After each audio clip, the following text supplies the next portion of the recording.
किसको वापस लाना है आपने एक मैच के बाद? रिजवान को, जिसने 38 बॉलों पे 38 किया था क्राइस्ट चर्च में ही पिछले साल, या बाबर आजम को, जिसके 4 T20 के इवेंट्स में 110 का स्ट्राइक रेट है और कोई मैन ऑफ द मैच नहीं है? किसको वापस लाना है?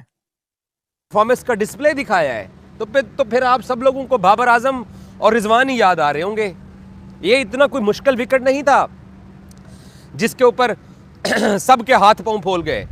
और वो तो भला और न्यूजीलैंड वालों का, वो तो चाह रहे थे कि 36 से आगे थोड़ा और क्रॉस कर जाएं, पाकिस्तानी 36 के ऊपर आउट रहा हूँ, हमसायों के पड़ोसियों के बराबर ना जाएं, तो उन्होंने हमारे कैचेस ड्रॉप कर दिए, स्टंप उन्होंने मिस कर दिए। उनको शॉर्ट पिच को अच्छा खेलना चाहिए, मतलब शॉर्ट ऑफ लेंथ को, कि मिड विकेट मार सकें या थोड़ा बाउंस हो उसको पुल मार सकें अनसाइड।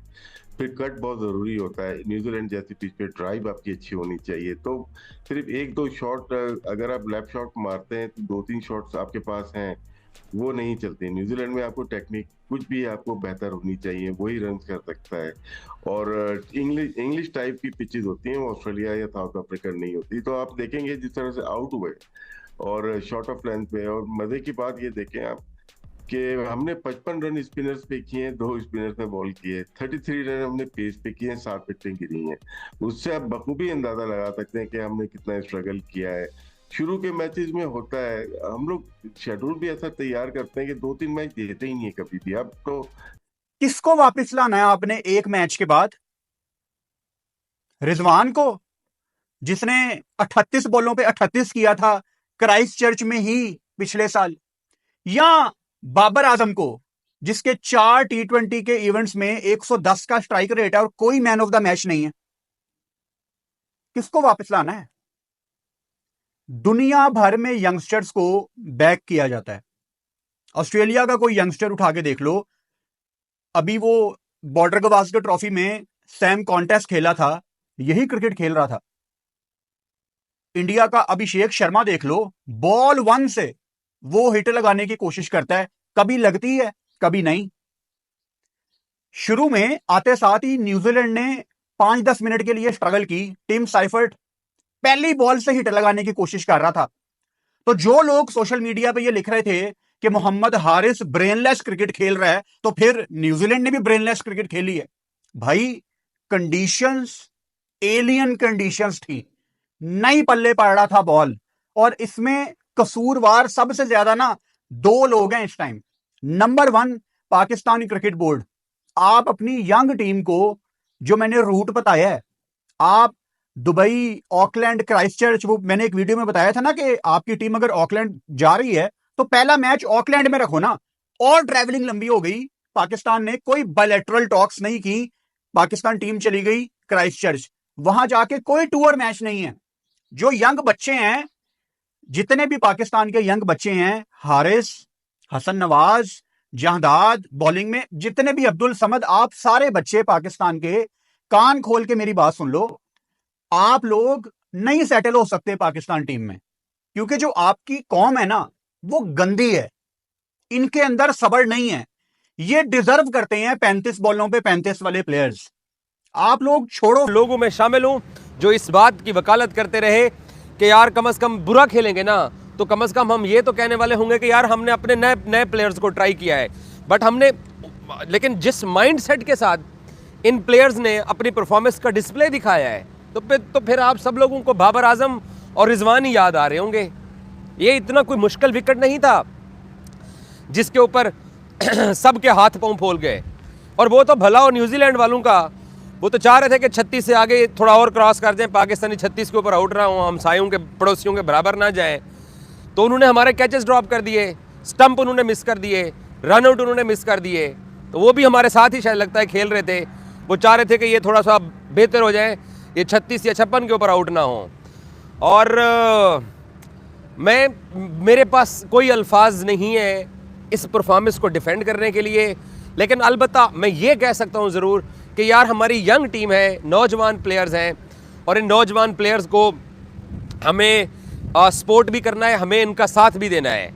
लेकिन ओवरऑल पाकिस्तान क्रिकेट कहाँ पे खड़ी हुई है, वो यहाँ से रिफ्लेक्ट हो गई है, ये बात याद रखिएगा। ओवरऑल हम डिसीजन क्या कर रहे हैं, हम टैलेंट देखें। अगर आपने इन 4 5 6 8 लड़के जो नए आपने ट्राई किए हैं, अगर आप इनको ट्राई ना करते तो आप फिर कोई और नए लड़के लेके आते। लेकिन सवाल ये है कि हम अपनी क्रिकेट को कहाँ तक पीछे ले गए हैं कि हमारे पास जो नया टैलेंट भी आ रहा है वो भी 2-4 गेंदों का मेहमान आ रहा है। हमारे पास जो नया टैलेंट आ रहा है वो भी मज़ाहमत नहीं कर रहा।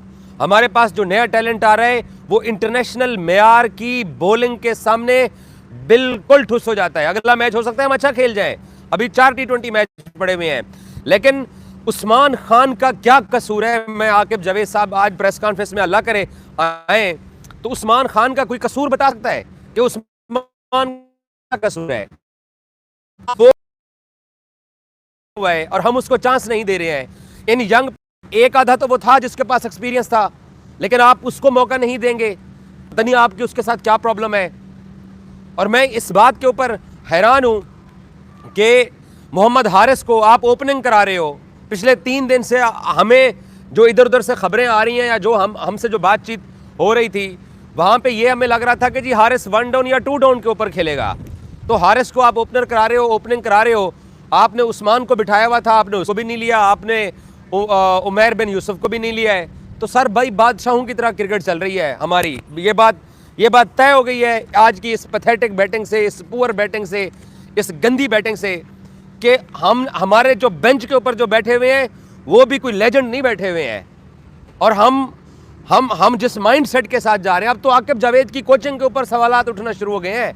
वो जितना मर्जी हम मीडिया वालों को प्रेस कॉन्फ्रेंस के अंदर राम कर लें, जितना वो मर्जी हम मीडिया वालों को प्रेस कॉन्फ्रेंस के अंदर कहानियां सुना लें, हकीकत ये है जो आज यहाँ क्राइस्ट चर्च में सामने आ गई है कि हम जिस माइंडसेट के साथ खेल रहे हैं। मैं माफ़ कर देता हूं इन प्लेयर्स को, पहला मैच है, अब्दुल समद को मैं माफ़ कर देता हूं, हसन नवाज को माफ़ कर देता हूं, मोहम्मद हारिस को मैं माफ़ कर देता हूं, इरफान खान नियाजी को हम माफ़ कर देते हैं, सबको माफ़ कर देते हैं। शादाब का एक बड़े अरसे बाद कम बैक हुआ, उसको माफ़ कर देते हैं। वैसे बाय द वे शादाब ने शॉट क्या खेला? शादाब को अंदाज़ा है कि वो अपनी क्रिकेटर कि कोई टेक्निकली कोई गेम खेलता है ना, कोई सामने आकर खेल रहा है, गेंद मूव हुई, क्वाड बैंड हो गया, ओके फेयर इनफ, वो ऐसी चीज़ कोई नज़र नहीं आई। अच्छा, अब इसके अंदर मैंने अभी एक स्ट्राइकिंग फोर्स का वो लिस्ट निकाली। अब्दुल समद स्ट्राइकिंग फोर्स में, हसन नवाज स्ट्राइकिंग फोर्स में, जहांदाद खान स्ट्राइकिंग फोर्स में, खुशदिल खान स्ट्राइकिंग फोर्स में,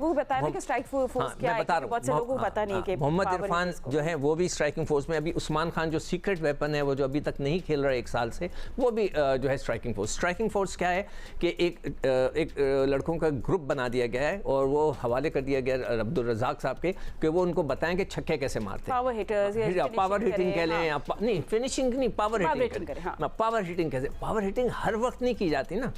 पावर हिटिंग के साथ पहले आपका डिफेंस, कहते हैं कि offence is the best defence. पहले आप अपना डिफेंस सही करते हैं और फिर आप अटैक करते हैं। ये नहीं होता कि आपका डिफेंस सही नहीं, आप बस अटैक ही की जा रहे हैं। तो 8 लड़के तो आपके स्ट्राइकिंग फोर्स से आ गए। तो ये लड़के उसी स्टाइल से खेलने की कोशिश कर रहे थे। नवाज ने क्या किया, मुंह ऊपर हवा में मुंह करके मारा उन्होंने, 3rd मैन पे कैच आउट हो गए। इरफान ने 1-2 बॉलिंग खेली, फिर स्लिप लगी, वो भी आउट हो गए। मतलब आप किसी लड़के, मुझे जो अफसोस इस बात का हो रहा है कि आउट होती हैं टीमें 50-60 पे, मगर क्वालिटी ऑफ गेम नज़र नहीं आ रहा था कि वो जो हमारा मजाक उड़ेगा बाद में उसका क्या होगा। तो ये मेरे पास लिस्ट है। अब्दुल रज़ाक साहब जो आपके साथ 5 या 6 लड़के इस वक्त वहाँ पे पाकिस्तान टीम के लिए खेल रहे हैं, वो जो आपने सिखाया, उन्होंने वो डंडे चलाए हैं वहाँ पर। इस तरह क्रिकेट नहीं खेली जाती। वो लड़के जो डोमेस्टिक क्रिकेट खेल रहे हैं, मैं आपको बता रहा था ना, अभी मैं बता दूं, अब्दुल समद ने 13 मैच खेले फर्स्ट क्लास के, हसन नवाज ने 11, आपके उस्मान ने 3 खेले, जहांदाद खान ने 6 खेले, अब्बास अफरीदी ने 9 खेले और सुफियान ने तो खेली नहीं एक भी मैच, हारिस रूफ ने 11। ये लड़के फर्स्ट क्लास क्रिकेट ही नहीं खेलते। जब आप फर्स्ट क्लास क्रिकेट नहीं खेलेंगे, बनेंगे कैसे? ये मेरा सवाल है। आप गली कूचों में पहाड़ के नीचे बस वो टेप बॉल से खेल के क्रिकेटर नहीं बन सकते। जब आप हार्ड बॉल पे आएंगे आप फंसेंगे। ठीक है। एंड एमा, do you think this is, अभी जैसे सब कह रहे हैं कि ठीक है चैलेंजिंग कंडीशन से अभी थोड़ा पैनिक बटन नहीं डाले और यू नो, बिकॉज अब जो है आपको लगता है कि इन लोगों ने असेस नहीं की, पिच को एवेल्यूएट नहीं किया और खामखा बॉलर्स को थोड़ा अटैक करने लगे without really assessing the situation? देखिए फातिमा, मैं काफ़ी न्यूजीलैंड गया हूँ, खेला हूँ थोड़ी बहुत परफॉर्मेंस भी की है। मुश्किल कंडीशंस होती हैं, इसमें कोई दो राय नहीं है, और हम प्लेयर्स को इतना क्रिटिसाइज अभी आप देख लें कुछ कह भी नहीं रहे। हाँ, नहीं। और जहाँ तक बात है अटैक करने की, बिल्कुल अटैक करना है। हम सारे बैठ के ये बात करते रहे हैं कि मॉडर्न डे क्रिकेट है, उसको साथ साथ कहीं ना कहीं कैच करना है।